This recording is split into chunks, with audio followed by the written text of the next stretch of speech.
Canada, as we mentioned, reporting a trade surplus for September, the first one since January, and the start of the trade war with the U.S. U.S. Trade Representative is doubling down on threats to Canada, repeating comments today that the U.S. could withdraw from its trade deal with Canada and Mexico. The relationship with Canada is very, very different than our economic relationship with Mexico.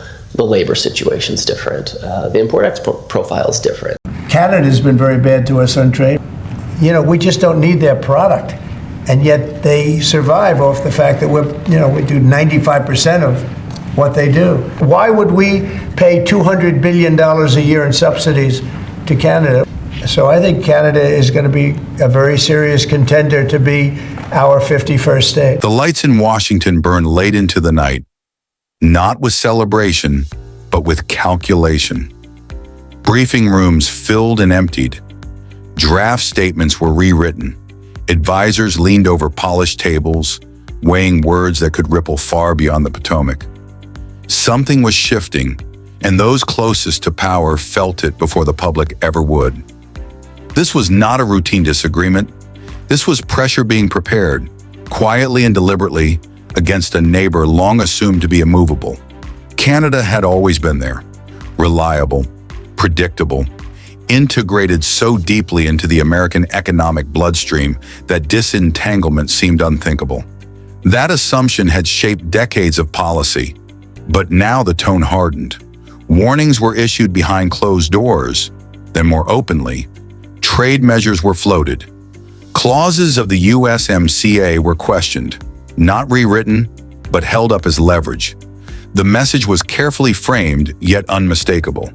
Comply or face consequences. At first, the pressure appeared technical.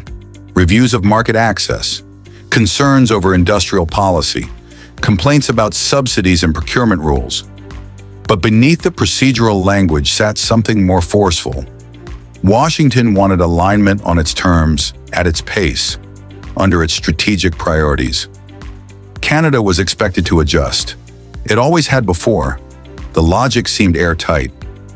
Canada's economy was deeply tied to the United States. Energy, autos, agriculture, manufacturing supply chains stretched seamlessly across the border. Any disruption, it was assumed, would hit Canada first and hardest. The threat did not need to be fully executed. Uncertainty alone would be enough. Investors would pause. Businesses would hesitate.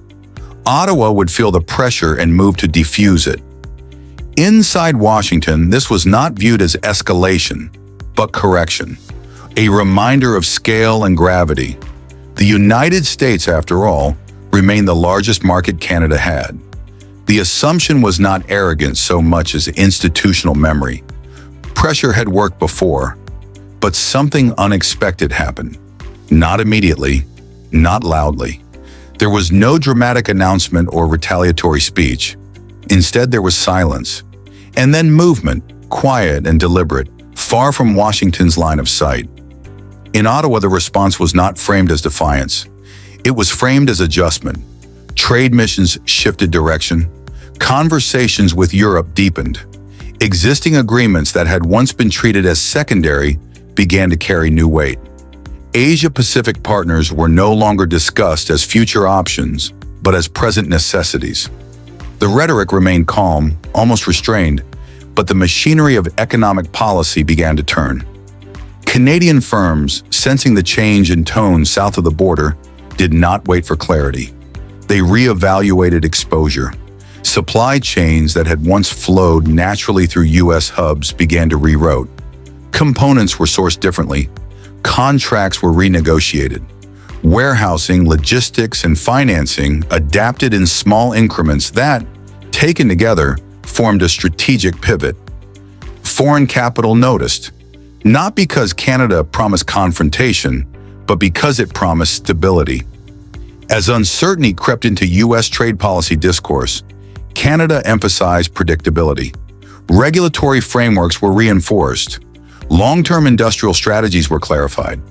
Energy policy, once a point of contention, was reframed as an asset for partners seeking reliable inputs outside volatile geopolitical zones. The shift was subtle, but cumulative. European firms expanded Canadian operations not as a hedge against America, but as a gateway beyond it. Asian investors, wary of sudden policy swings elsewhere, found reassurance in Canada's methodical approach. Manufacturing projects that might once have defaulted to U.S. locations quietly crossed the border north instead, drawn by incentives, labor stability, and access to multiple trade corridors. None of this was announced as a response to U.S. pressure. That was the most unsettling part. There was no visible confrontation to manage, no rhetorical victory to claim. Canada did not appear to be resisting. It appeared to be rebalancing. In Washington, the realization arrived slowly. Trade data began to show unexpected patterns. Certain imports no longer flowed through American intermediaries. Some export volumes softened, not dramatically, but persistently. Companies raised concerns in private meetings, not about tariffs that had been imposed, but about unpredictability that had not been resolved. Manufacturers felt it first. Integrated production lines rely on confidence more than rhetoric. Even the hint that rules might change can be enough to delay expansion or relocate capacity. As Canadian partners diversified, American firms found themselves less central than before, not excluded, but no longer indispensable. Financial markets registered the shift with quiet unease. Capital does not flee at the sound of threats. It drifts at the presence of doubt. Investor hesitation grew, particularly in sectors dependent on cross-border continuity. Projects slowed. Decisions were deferred.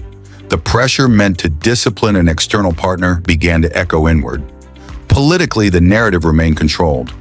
Public statements emphasized strength and leverage. But internally, the calculus became more complex. The United States had not lost influence, but it had revealed a vulnerability, the assumption that proximity guaranteed compliance. This was the turning point, though it did not announce itself as one. There was no single event, no defining headline. Instead, there was a growing recognition that the strategy had not produced submission, but adaptation. And adaptation, once underway, rarely reverses quickly. Canada's repositioning did not break ties with the United States. It altered the balance within them. The relationship became less singular, more conditional. Dependence gave way to optionality. And optionality is power exercised quietly. For Washington, this created a dilemma. Escalation risked accelerating the very diversification it sought to prevent. Retreat risked signaling limits to its leverage. The tools remained on the table, but their effectiveness no longer seemed guaranteed. Across North America, the economic atmosphere shifted. Businesses recalibrated expectations. Policymakers watched trends that no longer aligned with older models. The continent's integration, once assumed to be linear and irreversible, began to look more contingent, more sensitive to political tone. This was not a collapse. It was something more disquieting, a slow erosion of certainty.